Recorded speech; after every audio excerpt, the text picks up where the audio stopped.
Hello guys, இன்னைக்கு divining மான்வாவோட 48வது எபிசோட தான் பார்க்க போகிறோம். ஸோ வீடியோக்குள்ளே போகிறதுக்கு முன்னாடி மறக்காம எல்லாருமே ஒரே ஒரு லைக்கை போட்டுருங்க. ஏன்னா அப்போ தான் தொடர்ந்து இன்னமும் நிறைய எபிசோட்ஸை போட முடியும். சரி வாங்க, நம்ம டைம் மிஸ் பண்ணாமல் எப்பிக்குள்ளே போகலாம். ஹேய், உங்களுக்கு தெரியுமா, உங்களை தான் எல்லா இடத்துலையும் நாங்கள் தேடினோம். இதுக்கு முன்னாடி நாங்கள் செட்டில் பண்ணாத ஒரு விஷயம் இருக்கு. அந்த விஷயத்த இங்கே முடிக்கணும் அப்படின்னு வந்திருக்கோம். அந்த சப்ஸ்டிடியூட் இதுக்கு முன்னாடி ஒரு நியூ ரெக்கார்டு பண்ணால கண்டிப்பாக அவன் கிட்ட ஹை லெவலான ஏதோ ஒரு ஐட்டம் இருக்கு. அதனால தான் அவன் பண்ணிருப்பான். ஏன்னா வேற எப்படி பண்ண முடியும்? ஒரு டி ரேங்கால அந்த மாதிரி அச்சீவ்மெண்ட்டை கொடுக்கவே முடியாது. அப்படி இருக்கும்போது கண்டிப்பா ஏதோ ஒரு விஷயத்த நீ மறைக்கிற. உடனே அவர் பின்னாடி இருக்க சொல்றாரு. ஏன்னா எனக்கு வந்து ஷியோஷியோட உண்மையான எபிலிட்டியை பத்திலாம் தெரியல. அதே மாதிரி உன்னால இவங்களை ஹேண்டில் பண்ண முடியுமா அதுவும் உனக்கு தெரியல. இருந்தாலும் பரவாயில்ல, அவங்களோட மெயின் டார்கெட்டே இப்போ நீதான் ஷியோஷி. ரொம்ப ஜாக்கிரதையா இருக்கணும். ஆமா, நீங்க என்ன யோசிக்கிறீங்க? நாங்க அட்வென்ச்சர் யூனியன் மெம்பர்ஸ். எங்களுக்கு பயமே இல்ல. நாங்க எதை பார்த்தும் பயப்பட மாட்டோம். சரி பார்த்துடலாம் உங்களால என்ன பண்ண முடியும்னு. ஆமா, நீ என்ன யோசனை இருக்க?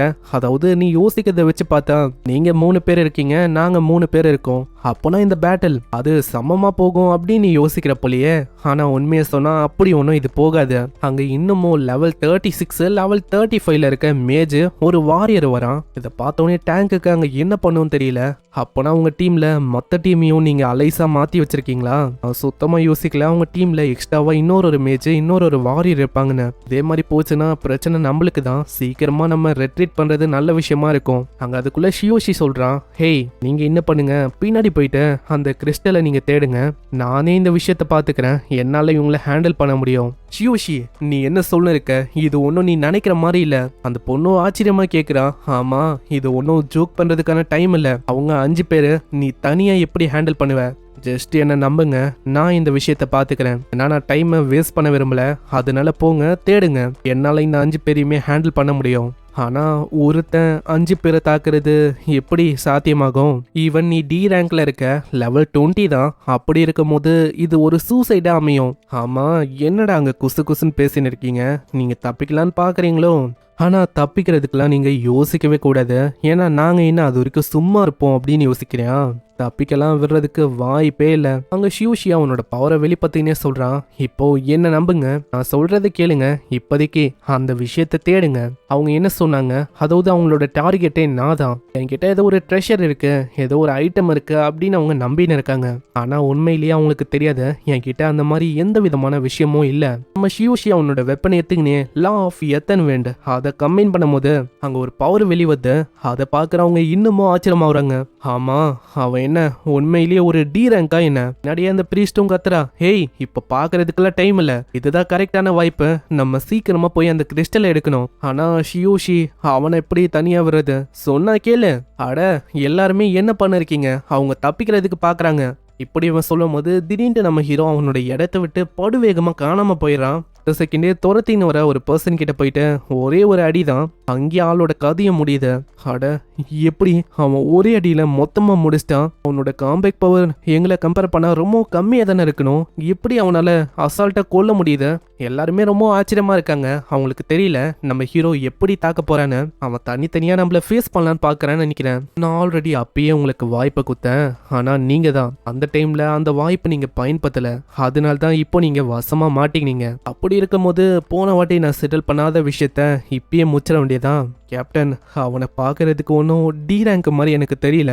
ஏன்னா அவன் மேலே வர அந்த ஆராசை வச்சு என்னால் சொல்ல முடியுது. இன்னொரு பக்கம் நம்ம ஆளுங்க ஓடி போகும்போது அங்கே பின்னாடியே டேங்க் வந்து கேட்குறான். ஆமா, ஷியோஷியை நம்ம தனியா அப்படியே ஃபைட் பண்ணுறதுக்கு விட்டு வர்றது என்ன சரியா? இதே மாதிரி போச்சுன்னா அவ்வளோதான், அவனோட கதையை அங்கே முடியறதுக்கு வாய்ப்பு இருக்கு. எனக்கும் ஸ்டார்டிங்கில் கொஞ்சம் பயமா இருந்துச்சு. ஆனால் ஷியோஷி வந்து சொன்னான் அவன்கிட்ட எந்த விதமான சீக்ரெட்டான ஐட்டமும் இல்லை, அவனே இந்த விஷயத்த பார்த்துக்கிறேன் அப்படின்னு சொன்னா. உனக்கு ஞாபகம் இருக்கா, இதுக்கு முன்னாடி தனியால ரெக்கார்டை உடச்சதும் அவன்தான். ஆனா அதுக்குன்னு உனக்கு இன்னுமா புரியல? நம்ம யோசிக்கிறத விட அவனோட பவர் ரொம்ப அதிகம். அதனால அவன் வந்து மற்றவங்களை பார்த்துப்பான். அவன் அவனோட பெஸ்ட்டை கொடுக்கும் போது நம்ம எவ்வளவு சீக்கிரம் முடியுதோ அவ்வளவு சீக்கிரம் அந்த டார்க் கிறிஸ்டலை கேதர் பண்ணோம். சீன் அப்படியே நம்ம ஹீரோ பக்கம் வந்து அங்க இருக்கிற ஆளுங்களுக்கு இன்னமும் பயமா இருக்கு. கேப்டன், நம்ம உண்மையிலேயே இந்த பையனை தாக்க தான் போறோமா? அட முட்டாள்களா, வெறும் அவன் ஒரே ஒரு ஆப்பனண்ட், அவனை தாக்க கூட உங்களால முடியலையா? சீக்கிரம் நீங்க என்ன பண்ணுவீங்க அப்படின்லாம் எனக்கு தெரியாது. சீக்கிரமா சேர்ந்து அவனை முச்சு விட்டுருங்க. எல்லாருமே அட் டைம்ல நம்ம ஹீரோ மேல தாக்குறாங்க. ஒரு அட்டாக்கும் நம்ம ஹீரோ மேல பல்லான்னு வரும். ஆனா நம்ம ஹீரோக்கா அங்க பட்டும் எதுவுமே ஆகல. நீங்க என்ன யோசிக்கிறீங்க? என்ன சுத்து போட்டு மொத்தமா முச்சிடலாம் அப்படின்னு யோசிக்கிறீங்களோ? ஆனா நம்ம ஹீரோ அங்க தண்டர் போல்ட் அப்படின்னு அந்த ஸ்கில் அங்க பயன்படுத்துறான். வானத்துல இருந்து ஒரு பயங்கரமான மின்னல் அவங்கள தாக்கினே இருக்கு. அவங்களுக்கும் அங்க பயங்கரமா அடிப்பது. ஆனா அப்பயும் லீடர் கம்முன்னு இல்லாம மத்தவங்க கிட்ட சொல்றான், சீக்கிரம் ஒன்னு நம்ம சாகணும் இல்ல நம்ம அவனை கொல்லணும். இதை கேட்டு ஒரு 3 பேர் அங்க தாக்கலன்னு போறாங்க. ஆனா அப்பயும் லா ஆஃப் எத்தன் விண்ட் அதை அவன் பயன்படுத்தி படுவேகமா அவனோட ஸ்வாடை வச்சு அந்த அட்டாக்கை ஒண்ணுமே இல்லாம ஆக்கிறான். நம்ம ஹீரோட அட்டாக்னால அந்த கையே உறைஞ்சு போயிடுது. இதை ஒரு வாய்ப்பா வச்சு மொத்தமா முச்சு விட்டுறான். அங்க இதை பாக்குற அந்த ஆளுக்கு ஒண்ணுமே புரியல. ஆனா அத்த செகண்டே பின்னாடி இன்னொருத்தன் தாக்க வருவானா. ஹீரோட அல்டிமேட் பிசிக் அது இப்போ வேற லெவல் ஆயிடுச்சு. அவன் மேல இப்போ ஒரு கீறல் கூட அங்க ஏற்படல. ஆமா, எப்படி நான் இந்த அளவுக்கு பயங்கரமா தாக்கியும் அவனுக்கு காயமே ஏற்படல, எப்படி இது? ஆனா அவன் யோசிக்கும் போதே அவனோட கதையும் அங்க முடிஞ்சது. லீடருக்கும் இப்போதான் புரியுது. அட, நாங்க என்ன யோசிச்சோன்னா வெறும் அவன் லெவல் 20 அப்படின்னு யோசிச்சோம். ஆனா எங்களுக்கும் அவனோட பவர்ஸுக்கும் ரொம்ப டிஃப்ரெண்ட் இருக்கு. ஏனி வச்சாலும் எட்டது அந்த அளவுக்கு பவர் டிஃப்ரென்ஸ் இருக்கு. எப்படி அவனோட லெவல் அப்படி இருக்கும் போதும் 20ன்னு இருக்கு. ஹேய், இப்போ நீ தான் இருக்க நெக்ஸ்ட். இதை கேட்டோடனே ஆளுக்கு ரொம்ப பயமாயுது. அங்க முட்டி போட்டு மன்னிப்பு கேட்கறான். ப்ளீஸ் என்னை தயவு செஞ்சு உயிர் பிச்சை போட்டு விட்டுரு. நான் சாக விரும்பல, தயவு செஞ்சு விட்டுரு. தேவையில்லாம உன்ன மாதிரி ஒரு பிளேயரை கிட்ட நாங்க பகைச்சுக்கிட்டோம். ஆனா ஒரு விஷயத்த நான் கேட்டே ஆகணும். உன்னோட உண்மையான லெவலு, உன்னோட உண்மையான ஸ்ட்ரென்த்து அது என்னது? உண்மையை சொன்னா என்னோட லெவல் 20 தான். நான் டி ரேங்க் அட்வென்ச்சரர். அப்போ உன்னோட காம்பேக்ட் பவர் அதை பத்தி அவன் சொல்றான் 27,000ன்னு. அங்க அதை கேட்டோடனே அவரு வாயை பொழக்கிறாரு. ஆனா நம்ம ஹீரோ விடாம ஒரே அடியா மொத்தமா அங்க முச்சு விட்டுறான். செகண்டே ஒரு பயங்கரமான மின்னலும் அங்க ஃபிளாஷ் ஆகுது. அங்கே அவனோட கதையும் முடியுது. அவ்வளோதான், இவங்களோட கதையை முடிச்சிட்டேன். சரி, உங்ககிட்ட டீசெண்டான அளவில் ஐட்டம்ஸ் எல்லாம் இருக்கு. அவங்க கிட்ட என்னென்ன ஐட்டம்ஸ் எல்லாம் இருக்கோ அது எல்லாத்தையுமே நம்மளால அவனோட ரிங்ல ஸ்டோர் பண்ணிக்கிறான். அங்க யாரோ ஒருத்தங்க வர மாதிரி இருக்குமா, அதனால ஆளு படுவேகமா அந்த எத்தை விட்டு போயிடறான். இன்னொரு பக்கம் அந்த கிறிஸ்டலை அடையணும்னு சொல்லி அந்த பிரீஸ்டும் டேங்கும் பயங்கரமா தாக்குறாங்க. அந்த மாஸ்டரோட ஹெச்பியும் அப்படியே குறையுது. அதோட நெஞ்சு நீங்க பார்த்தா தெரியும். அதோட நெஞ்சில தான் அவங்க தேடி வந்த அந்த கிறிஸ்டலும் இருக்கு. நம்ம எப்படியோ அந்த கிறிஸ்டலை தேடி வந்தோம், அதுவும் நம்ம கண்ணு முன்னாடியே இருக்கு. நம்ம உண்மையிலேயே லக்கி அப்படின்னு சொல்லணும். எப்படியாச்சும் நம்ம அதை எடுக்கணும். ஆனா அதுக்குள்ள அந்த மாஸ்டர் ஏதோ ஒரு ஸ்கில்ல பயன்படுத்தும். அந்த ஸ்கில்லோட இம்பாக்ட்னால டேங்க் அப்படியே தூரமா போய் விழுறான். அவனோட பாதி ஹெல்த் அப்படியே குறைஞ்சது. இந்த மாஸ்டர் உண்மையிலேயே ஸ்ட்ராங்கா இருக்கு. இது ஒன்றும் ஆர்டினரியான டார்க்னஸ் இல்லை. இது அதுங்களை கம்பேர் பண்ணா ரொம்ப டிஃப்ரெண்டா இருக்கு. வெறும் ஒரே ஒரு ஹிட் அது போதும் என்னோட கதையை இப்போ முடிஞ்சிருக்கும். நல்ல வேலை இப்போதான் அந்த ப்ரீஸ்ட் பொண்ணு மூலமா டிஃபென்ஸை நான் பூஸ்ட் பண்ணி வச்சிருந்தேன். இல்லைன்னா அவ்வளோதான், இப்போதைக்கு என்னோட கதையை முடிஞ்சிருக்கும். அங்க திடீர்னு அந்த மாஸ்டரும் அப்படியே திரும்பி ப்ரீஸ்ட் பொண்ணை பார்க்குமா. அவளுக்கு அங்க தெரிஞ்சு போயிடுது டார்கெட்டு நம்ம தானே. ஐயோ, இது பெரிய பிரச்சனையாச்சு. ஒரே ஒரு அட்டாக்ல என்னை ஒட்டு மொத்தமா அதால கொல்ல முடியும். அங்க அட்டாக் ரெடி ஆயிட்டு படுவேகமா அது தாக்கலான்னு வரும். இந்த பவர் ஒண்டி பட்டா அவ்வளவுதான், இங்கே என்னோட கதை முடிஞ்சிடும். சீக்கிரம் உன்னோட ஷீல்டை போடு இப்படின்னு அங்க டேங்க் கத்துறான். ஆனா அங்க ரொம்ப டைம் ஆயிடுச்சா, ஷீல்டு போடலாம் அங்க டைம் இல்ல.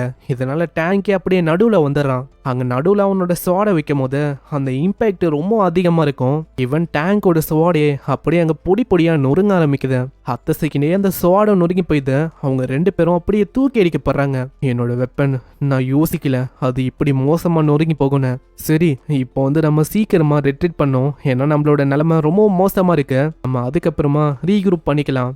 அட, என்ன ஆச்சு? என்னோட பாடி அதை மூவ் பண்ண முடியல. அப்புறம் தான் தெரியுது இவங்க பண்ண ஃபைட்டை வேற ஒரு ஆளுங்க பார்த்து நின்றுருக்காங்க. இவங்க ஷேடோ கில்ட்லேருந்து வந்திருக்காங்க. இவங்களோட பவரும் அவங்களோட ஷேடோஸை பிடிச்சி அப்படியே அவங்கள நகர விடாம பண்ண முடியும். அந்த மாதிரி இவங்க பண்ணிட்டனால அவங்களால அங்கே சுத்தமாக நகர முடியல. இங்கே இவன் ஒண்டிதான் இருக்கானான்னு கேட்டால் அது கிடையாது. அங்கே இன்னமும் ஒரு மொட்டையும் வேற ஒத்தனும் இருக்கான். அத்த செகண்டே ஷேடோ பிரிசன் அப்படின்னு ஒரு ஸ்கில் அவங்க பயன்படுத்துறாங்க. அந்த மாஸ்டரும் அதனால வசமா மாட்டிக்குது.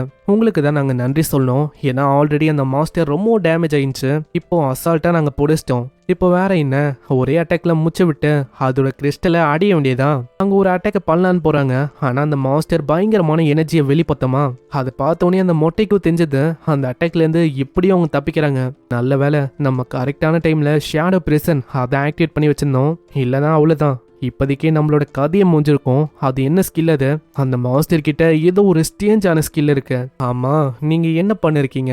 டைமை வேஸ்ட் பண்ணாம வேலையை முடிக்கிற வழியை பாருங்க. ஏய், நாங்க இதுக்காக இங்க வந்திருக்கோம் அப்படின்னு உனக்கு தெரியுமா? உங்களுக்கு வந்து கஷ்டம் அந்த கிறிஸ்டல் அதை வந்து அடையணும் அதானே. நான் இதுல சோகமான விஷயம் என்னன்னா உங்களுக்கு பேட் லக்கா என்னன்னு தெரியல, எங்களுக்கும் அதே கொஸ்ட் தான், நாங்களும் அதை அடையணும், அதனால தான் நாங்க இப்படி பண்ணிருக்கோம். என்னப்பா அப்படியெல்லாம் நீ பார்க்க கூடாது, ஏன்னா உன்னோட கதையை முடிச்சக்கு அப்புறமா உன்னை டிஸ்போஸ் பண்ற வேலை ஒண்டிதான் இருக்கும். ஆனா சைட்ல இந்த பிரிட்டியான பொண்ணு இருக்காளே, இவளை எங்களால அப்படியே விட முடியாது. கொல்றதுக்கு முன்னாடி இந்த பொண்ணு கூட ரொம்ப ஜாலியா இருந்துட்டு அதுக்கப்புறம் கொல்லலாம் அப்படின்னு ஐடியா பண்ணிருக்கோம். கேட்டோடனே அவளுக்கு கோவம் ஆகுது. அந்த இடத்துல அசைறதுக்கு அவ ட்ரை பண்றா. அசைறது வேஸ்ட்டுமா, நீ என்னதான் ட்ரை பண்ணாலும் உன்னால தப்பிக்க முடியாது. திடீர்னு வானத்துல இருந்து ஏகப்பட்ட தண்டஸ் அப்படியே அந்த மாஸ்டர் மேல பாயுது. அந்த மாஸ்டரோட கதையை முடியுது. அங்க இருக்கிற ஆளுங்களுக்கும் பயங்கரமா டேமேஜ் ஆகுது. ஆமா, இங்க என்ன ஆயின்னு இருக்கு, திடீர்னு ஒரு ஸ்வாட் அங்க இருக்கிற மொட்டையை தாக்கி மொத்தமா முடிக்குது. 10 செகண்டே அந்த ஆளையும் வெறும் கையை வச்சு ஒட்டு மொத்தமா அவனை முச்சிடறான். அப்புறம் தான் அந்த லீடருக்கு தெரியுது, அட இது ஷியோஷி தானே, இந்த பையன், இவன் தான் அந்த ரெக்கார்டை உடைச்சான். சரி, நான் இப்பவும் பயப்படக்கூடாது. ஹேய், கிட்ட வராத, கிட்ட வந்தா அவ்வளவுதான், இந்த பொண்ணை ஒட்டு மொத்தமா நான் முச்சிருவேன். இந்த பொண்ணு உங்க டீமுக்கு ரொம்ப முக்கியம் இல்லையா, அப்படி இந்த பொண்ணை இழக்க கூடாது அப்படின்னு நினைச்சனா மரியாதையா அங்கேயே இரு. ஆனா நம்ம ஹீரோக்கு தெரியும் இவன் ஒன்னும் சொல்ற மாதிரி பண்ண மாட்டான். அதனால நம்ம ஷியோஷி டிவைன் ஹேமரை சமன் பண்றான். சரி, இங்க கொல்றதுல யார் ஃபாஸ்ட் அப்படின்னு பார்த்தலாம், நீயா இல்ல நானு இப்படி இவன் சொல்ல இங்கே இந்த எபிசோட முடியுது. ஸோ இதுக்கப்புறம் தான் தெரியும் இந்த பொண்ணோட உயிர் அது போச்சா இல்லையான்னு. அதுக்கப்புறம் ஏகப்பட்ட சம்பவம் இருக்கு. ஸோ பார்க்கறதுக்கு தயாரா இருங்க. நான் உங்களை அடுத்த எபிசோட்ல சந்திக்கிறேன். தேங்க்யூ ஃபார் வாட்சிங். சைனரா.